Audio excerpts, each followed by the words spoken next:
بسم اللہ الرحمن الرحیم۔ خفیہ آبدوز بحیرہ عرب کے سمندر میں 500 فٹ کی گہرائی پر 25 سمندری میل فی گھنٹہ کی رفتار سے پانی کے اندر ہی اندر سفر کرتے ہوئے بھارت کے رن کچھ والے ساحل کے قریب پہنچ گئی تھی۔ اس وقت آبدوز کے 1 مربع انچ رقبے پر سمندر کا پانی 3 ٹن کا دباؤ ڈال رہا تھا۔ یہ جدید ترین آبدوز، جس کے ملک کا نام میں یہاں ظاہر نہیں کروں گا، کھلے سمندر کے نیچے 1000 فٹ کی گہرائی تک سفر کرتے ہوئے جب بھارت کے رن کچھ والے مغربی ساحل کے نزدیک پہنچی تو 500 فٹ اوپر آ گئی تھی۔ آبدوز کے اندر خاموشی چھائی ہوئی تھی، صرف انجنوں کے چلنے کی معمولی سی گونج اور کسی آلے کی ٹک ٹک کی دھیمی آواز سنائی دی جاتی تھی۔ ساحل کے زیادہ قریب آ جانے پر آبدوز مزید اوپر ہو گئی۔ آبدوز کا کمانڈر پیریسکوپ کے ساتھ آنکھیں لگائے سمندر کے باہر کا منظر دیکھنے لگا۔ پیریسکوپ ایک ایسی دوربین ہوتی ہے جس کے اوپر ایک لمبا پائپ لگا ہوتا ہے۔ یہ پائپ سطح سمندر سے تھوڑا سا باہر نکلا ہوتا ہے۔ اس دوربین کی مدد سے آبدوز کا کپتان زیر آب رہ کر بھی سمندر کے باہر کا منظر دیکھ سکتا ہے۔ یہ آبدوز بھارت کے مغربی ساحل پر کسی بھارتی جہاز کو ٹارپیڈو کا نشانہ بنانے نہیں آئی تھی، بلکہ اس کا خفیہ مشن تھا۔ اس نے 2 پاکستانی کمانڈوز کو رات کی تاریکی میں بھارت کے مغربی ساحل کے ایک ویران ٹاپو پر اتارنا تھا۔ یہ ٹاپو ایک ویران اور گمنام چھوٹا سا جزیرہ تھا جس کے آگے چند میل کے فاصلے پر پور بند کی بندرگاہ تھی۔ اس بندرگاہ کے شمال میں سمندر کا ریتلا ساحل تھا جو بہاؤ نگر کی اہم ترین اور حساس ترین بندرگاہ تک پھیلا ہوا تھا۔ یہ 10 میل کا سفر تھا۔ دونوں پاکستانی کمانڈوز کو آبدوز کے کمانڈر کی طرف سے گرین سگنل مل چکا تھا اور وہ اپنے چھوٹے سے کیبن سے نکل کر کمانڈر کے پاس آ گئے تھے، جو پیریسکوپ دوربین سے سطح سمندر کے باہر کا منظر دیکھ رہا تھا۔ اگرچہ سمندر کے اوپر رات کی تاریکی چھائی ہوئی تھی، مگر پیریسکوپ میں ایسے لینس لگے ہوئے تھے جو رات کی تاریکی میں بھی دیکھ سکتے تھے۔ گرین سگنل کا مطلب یہ تھا کہ کمانڈر کو ٹارگٹ نظر آ گیا ہے۔ آبدوز کے عملے کا ہر کارکن اپنی اپنی جگہ پر پوری مستعدی کے ساتھ بیٹھا کمانڈر کے سرخ سگنل کا انتظار کر رہا تھا۔ سرخ سگنل کے ملتے ہی آبدوز کو سمندر کی سطح پر آ جانا تھا۔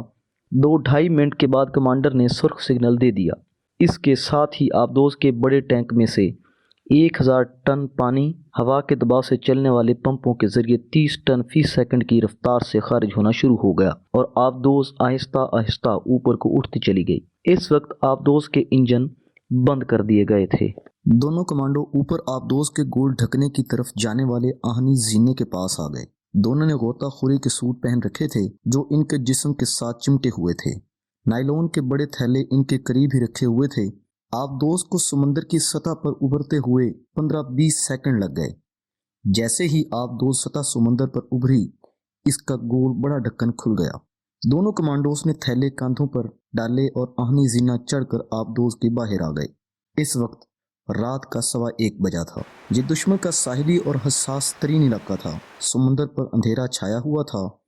آبدوز وہاں زیادہ دیر تک نہیں ٹھہر سکتی تھی۔ آبدوز کے سطح سمندر پر آتے ہی دونوں کمانڈوز نے نائلون کے تھیلے اپنی کمر پر باندھے، آکسیجن ماسک چہروں پر چڑھائے اور سمندر میں کود گئے۔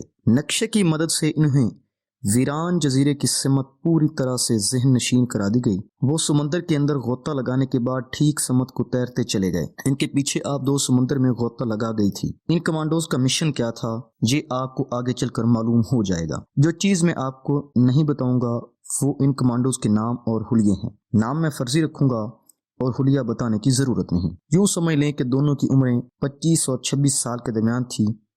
پورے جوان تھے، جسم کثرتی اور صحت مند تھے، مکمل طور پر تربیت یافتہ کمانڈوز تھے اور مارشل آرٹ کے ماہر تھے۔ سمندر کے اندر ہی اندر 2.5-3 میل تک تیرنے کے بعد وہ ایک دوسرے کے آگے پیچھے سطح سمندر پر ابھر آئے۔ آگے سینئر کمانڈو عمران تھا اور اس کے پیچھے کمانڈو جبران تھا۔ ان کے دائیں جانب دور سمندر میں کھڑے جہازوں اور بندرگاہ پور بندر کی روشنیاں نظر آ رہی تھیں جن کا عکس سمندر میں جھلملا رہا تھا۔ وہ ان روشنیوں کی مخالف سمت میں تیرتے ہوئے ویران ٹاپو کے ساحل پر نکل آئے۔ ساحل پر نکلنے کے فوراً بعد انہوں نے اپنے اپنے پاؤں سے تیرنے والے فلپر اتار کر ہاتھوں میں پکڑ لیے۔ وہ انہیں وہاں پھینک نہیں سکتے تھے کیونکہ یہ اس بات کا ثبوت ہوتا کہ جہاں کمانڈو اترے ہیں اور دشمن ہوشیار ہو جاتا، اور حساس ترین علاقے میں تو فوری طور پر بڑی سرگرمی سے کمانڈوز کی تلاش شروع ہو جاتی ہے۔ یہ ٹاپو زیادہ چوڑا نہیں تھا۔ اندھیرے میں دور کچھ فاصلے پر ٹاپو کا دوسرا ساحل تھا جہاں تاریکی چھائی تھی۔ دونوں کمانڈو دوسرے ساحل کی طرف چاروں طرف سے ہوشیار ہو کر چلے جا رہے تھے۔ پھر وہ ایک جگہ خشک سرکنڈوں کو پیچھے چھپ کر بیٹھ گئے۔ ان کی نظریں دور دوسرے ساحل کے اندھیروں پر جمی ہوئی تھیں۔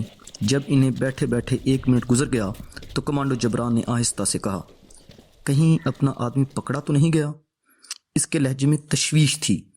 کمانڈو عمران دور اندھیرے پر نظریں جمائے ہوئے بولا، کچھ بھی ہو سکتا ہے، ویسے ہمیں خفیہ سگنل کا انتظار کرنا ہوگا۔ اتنے میں دور اندھیرے میں روشنی کا ایک نقطہ 3 بار ٹمٹمایا۔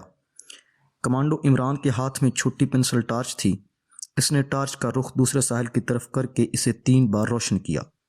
اس کے بعد اندھیرے میں دور صرف 1 بار روشنی چمکی۔ یہ اس بات کا سگنل تھا کہ سب ٹھیک ہے۔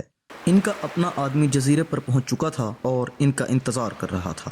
دونوں کمانڈوز نے جلدی جلدی اپنا تھیلا کھول کر مچھیروں کے کپڑے نکالے۔ غوطہ خوری کا سوٹ اتار کر فلیپوں اور آکسیجن ماسک کے ساتھ ایک طرف رکھ کر مچھیروں کے کپڑے پہنے اور تھیلے میں سے ہی چھوٹا بیلچہ نکال کر وہاں گڑھا کھود کر غوطہ خوری کے سوٹ، فلیپر، آکسیجن ماسک اس میں دبا کر اوپر جھاڑیوں کی شاخیں توڑ کر ڈال دیں۔ اپنے اپنے پستول چیک کیے۔ دونوں کے پاس خاص کمانڈو گلاک 17 کا 9mm آٹومیٹک پستول تھا جس کے میگزین میں سے 17 راؤنڈ فائر ہوتے تھے۔ یہ خاص کمانڈوز کا پستول تھا جس کا وزن ہلکا تھا اور جس کی گولی جسم کے اندر جا کر ہینڈ گرنیڈ کی طرح پھٹتی تھی۔ دونوں کمانڈوز یعنی کمانڈو عمران اور کمانڈو جبران وہیں ایک جھاڑی کی اوٹ میں بیٹھ کر اس طرف دیکھنے لگے جدھر سے انہیں آل کلیئر کا سگنل ملا تھا۔ پستول ابھی تک ان کے ہاتھوں میں ہی تھے کیونکہ یہ دشمن کا سگنل بھی ہو سکتا تھا جس نے اپنی انٹیلیجنس کے ذریعے ہمارے سگنل پکڑ لیے ہوں۔ چند لمحوں کے بعد دور اندھیرے میں 3 بار روشنی کا نقطہ روشن ہو کر بجھ گیا۔ یہ اس بات کا اشارہ تھا کہ ہم تمہاری طرف آ رہے ہیں۔ کمانڈو عمران نے 3 بار ٹارچ روشن کر کے جوابی سگنل دیا کہ ہم تمہارا انتظار کر رہے ہیں۔ ساتھ ہی اپنے ساتھی کمانڈو جبران کو اشارہ کیا۔ کمانڈو جبران دوڑ کر 15 گز کے فاصلے پر گیا اور پستول دونوں ہاتھوں میں تھام کر اوندے منہ ریت پر لیٹ گیا۔ ایسا اس لیے کیا گیا کہ اگر اپنے آدمی کی جگہ دشمن آ رہا ہے تو اسے وہیں ڈھیر کر دیا جائے۔ تھوڑی دیر بعد ایک انسانی سایہ رات کی تاریکی میں کمانڈو عمران کے سامنے آ کر رک گیا۔ اس نے قدرے اونچی آواز میں کہا، میری بچی کو پیاس لگی ہے، کیا پینے کو پانی مل جائے گا؟ یہ کوئی کوڈ خفیہ فکرہ تھا۔ اس کے جواب میں کمانڈو عمران نے کوڈ جملہ بولا، کیا راون کی لنکا جل رہی ہے؟ انسانی سائے نے مزید کوڈ الفاظ میں کہا، بیار بھینٹ کے پنچھی اڑ گئے ہیں۔ ان خفیہ اشاراتی جملوں کے بعد جب دونوں طرف سے ایک دوسرے کی شناخت ہو گئی تو کمانڈو عمران نے کمانڈو جبران کو ہلکی سی سیٹی بجا کر واپس بلا لیا۔ اندھیرے میں آنے والے اجنبی نے عمران اور جبران سے ہاتھ ملایا اور پوچھا، سمندر میں کسی نے پیچھا تو نہیں کیا؟ کمانڈو عمران نے جواب دیا، ایسی کوئی بات نہیں ہوئی۔ تمہارے اپنے کپڑے کہاں ہیں؟ اجنبی نے پوچھا۔ عمران نے کہا، وہ ہم نے زمین میں دبا دیے ہیں، میرے ساتھ آ جاؤ۔ یہ کہہ کر اجنبی نے دونوں کمانڈوز کو ساتھ لیا اور ریت پر سمندر کی مخالف سمت کو چل پڑا۔ تاریک رات میں سمندر کے کنارے کی ریت دور تک پھیلی ہوئی دھند کی طرح نظر آ رہی تھی۔ اجنبی گائیڈ نے بھی ساحلی مچھروں کا لباس پہن رکھا تھا۔